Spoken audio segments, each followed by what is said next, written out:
Not like we're just trying to fill it up. Come on, fill it up. Ẹ̀sùn ẹgbẹ́ tí àwọn onímọ̀ ọba kan máa bọ̀ wájú. Costume yín dà? Ṣé ẹ ti wọ costume? And I want to use this million to recognize the Ọlọ́jọ́ festival committee members. Ṣé ẹ ti rẹ́dì? Ọ̀rọ̀ mi yàn.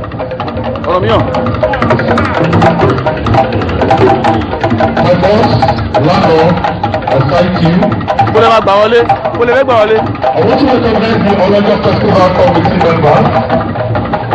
Ọba Ìdòwú Adédiwúrà, Ọba Lúfẹ̀ Ọ̀fíìsẹ̀. Yeah. You're welcome, sir. Yorùbá. Also, Yorùbá ni kò máa sọ.